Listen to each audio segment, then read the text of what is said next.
مطلب یہ ہو سکتا ہے کہ کسی کے اخلاص میں کوئی شک نہ ہو لیکن وہ ڈیویٹ ہو جائے، جس طرح کہ میں خوارج کو بھی سمجھتا ہوں کہ مخلص لوگ تھے، حضرت علی کے مخلص ساتھی تھے، لیکن ڈیویٹ کر کے ان کے اخلاص میں مجھے کوئی شک نہیں ہے، کوئی منافقت نہیں تھی ان کے اندر، کھل کے سامنے آئے، باقیوں کی طرح نہیں کیا کہ بات تحکیم کے معاملے پہ اور مان لی اور باہر نکل کے اور کر دیا۔ اس اعتبار سے مخلص لوگ تھے لیکن ڈیویٹڈ تھے۔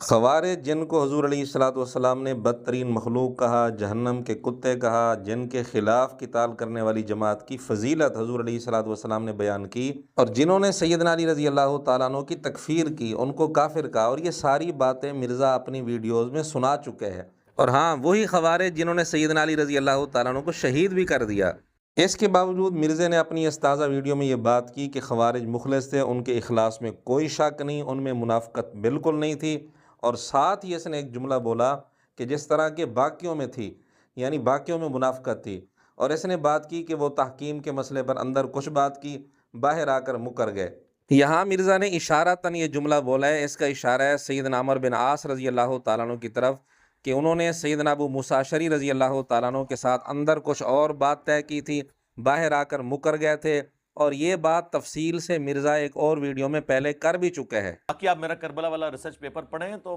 الحمدللہ ہر چیز آپ کو کلیئر ہو جائے گی۔ چلے خیر، وہ تحکیم کے مسئلے پہ آئے، وہاں سے جناب ابو موسیٰ اشعری کو انہوں نے کہا مانیں گے، ادھر سے عمر بن عاص گئے اور جی معزول کر دیں جی، اور عمر بن عاص نے کہا کہ سب سے پہلے ابو موسیٰ اشعری سے کہا کہ تم کھڑے ہو کے اناؤنسمنٹ کرو کہ میں علی کو معزول کرتا ہوں اور معاویہ کو بھی معزول کرتا ہوں، پھر میں کھڑے ہو کے اناؤنسمنٹ کروں گا کہ میں معاویہ کو معزول کرتا ہوں اور علی کو بھی کرتا ہوں، کوئی اور بندہ چنیں گے۔ لیکن رزلٹ کیا نکلا؟ ابو موسیٰ اشعری جو ہیں وہ تو ممبر پہ چڑھ کے انہوں نے یہ بات کر دی، ہمارے نزدیک تو بالکل غلط فیصلہ تھا۔ عمر بن عاص جب چڑھے، انہوں نے کہا کہ دیکھو اس نے تو علی کو بھی معزول کر دیا اور معاویہ کو معزول کیا، میں معاویہ کو بحال کرتا ہوں، اسے خلیفۃ المسلمین بناتا ہوں اور علی کو معزول کرتا ہوں۔ تو ابو موسیٰ اشعری جو ہے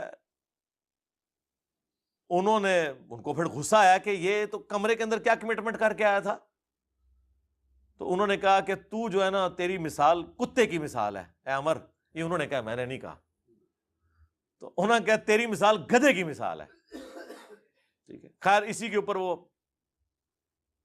چپکلش ہوئی، معاملہ یہیں پہ ختم ہو گیا۔ پھر حضرت علی واپس چلے گئے، ابھی صفین پارٹ 2 ہونا تھا لیکن خوارج نے حضرت علی کو شہید کر دیا۔ یہ ہے وہ بات جس کی طرف مرزا نے تازہ ویڈیو میں اشارہ کیا اور یہاں تفصیل سے بات کی۔ مرزا کی بات کا حاصل یہ ہے کہ عمر بن عاص رضی اللہ تعالیٰ عنہ، ابو موسیٰ اشعری رضی اللہ تعالیٰ عنہ، دونوں نے اندر یہ بات طے کر دی کہ آپ نے بھی معزول کرنا ہے، آپ بھی معزول کریں گے اور میں بھی معزول کروں گا، دونوں کو معزول کریں گے اور کوئی تیسرا بندہ چنیں گے۔ لیکن باہر آ کر ابو موسیٰ اشعری رضی اللہ تعالیٰ عنہ اپنی بات پر قائم رہے، انہوں نے اعلان کر دیا۔ عمر بن عاص رضی اللہ تعالیٰ عنہ طے شدہ بات سے مکر گئے اور انہوں نے اس کی مخالفت کی۔ یہ ہے مرزا کی بات کا حاصل۔ سراسر جھوٹ ہے، جھوٹوں پر خدا کی لعنت ہو۔ یہ جھوٹی روایت ہے جو مرزا نے سنائی ہے، دنیا کی کسی کتاب سے مرزا صحیح سند کے ساتھ یہ روایت پیش نہیں کر سکتا۔ مرزا نے صحابہ کرام پر یہ جھوٹا الزام لگاتے ہوئے جو حوالہ شو کیا وہ ہے مصنف عبدالرزاق، روایت نمبر 9770۔ یہ ہے اصل دھوکے بازی۔ اصل کے اعتبار سے دھوکے باز خود مرزا ہے۔ یہاں بھی مرزا نے دھوکہ دیا، دجل کیا، اور صحابہ کرام رضی اللہ تعالیٰ عنہ کو نعوذ باللہ دھوکے باز ثابت کرنے کی کوشش کر رہا ہے، خود دھوکہ دے کر، دجل کر کے۔ ناظرین یقین جانیے، مصنف عبدالرزاق کی جس روایت کا حوالہ مرزا نے شو کرایا ہے، ڈسپلے کرایا ہے، اس روایت میں یہ بات بالکل نہیں ہے کہ عمر بن عاص رضی اللہ تعالیٰ عنہ، ابو موسیٰ اشعری رضی اللہ تعالیٰ عنہ، ان دونوں نے اندر ایک بات طے کر لی ہو اور باہر آ کر عمر بن عاص رضی اللہ تعالیٰ عنہ سے مکر گئے ہوں۔ بالکل نہیں ہے اس روایت کے اندر یہ بات۔ اگرچہ یہ روایت بھی زہری کے اوپر منقطع ہے، اور منقطع روایت خود مرزا کے نزدیک جعلی ہوتی ہے، تو یہ روایت بھی مرزا کے اصول کے مطابق جعلی ہے، لیکن اس جعلی روایت میں بھی وہ بات نہیں ہے جو مرزا کر رہا ہے کہ اندر طے کر کے پھر باہر آ کر عمر بن عاص رضی اللہ تعالیٰ عنہ مکر گئے ہوں، بلکہ اس روایت کے اندر واضح طور پر یہ بات لکھی ہے کہ جب یہ دونوں حضرات آپس میں الگ ہو کر بیٹھے اور بات طے کرنے لگے تو بات طے ہو ہی نہیں سکی۔ ایسا نہیں ہے کہ بات طے کر لی ہو پھر باہر آ کر عمر بن عاص رضی اللہ تعالیٰ عنہ مکر گئے ہوں، یہ مرزا کا جھوٹ ہے۔ اس روایت کے اندر بھی یہ بات موجود نہیں ہے جو روایت مرزا نے خود ڈسپلے کرائی ہے، جس کا نمبر ڈسپلے کرایا ہے۔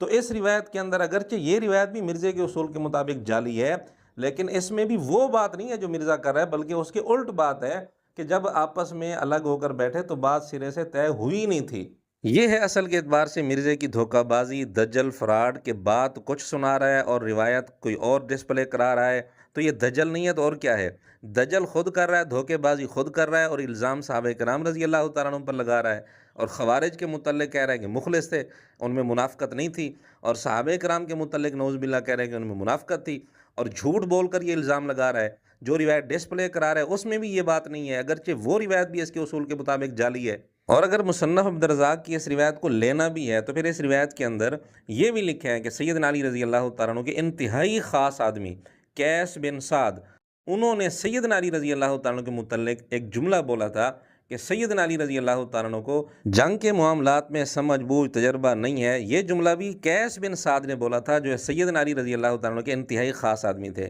تو مرزا یہ جملہ تو کبھی نہیں سناتا۔ اور اسی روایت میں یہ بھی لکھا ہے کہ قیس بن سعد کے جن معاملات کو سیدنا علی رضی اللہ تعالیٰ عنہ درست نہیں سمجھتے تھے، سیدنا علی رضی اللہ تعالیٰ عنہ کے سامنے بعد میں حقیقت واضح ہوئی، اور سیدنا علی رضی اللہ تعالیٰ عنہ نے ان معاملات کو درست قرار دیا کہ واقعی قیس درست تھا، اور پھر اس کے بعد معاملات قیس بن سعد کے حوالے کر دیے۔ بہرحال عرض کرنے کا مقصد یہ ہے کہ مرزے نے جو جھوٹ بولا ہے، مصنف عبدالرزاق میں تو وہ بات بھی نہیں ہے، یہ روایت اگرچہ اس کے اصول کے مطابق جعلی ہے لیکن اس میں بھی وہ بات نہیں ہے۔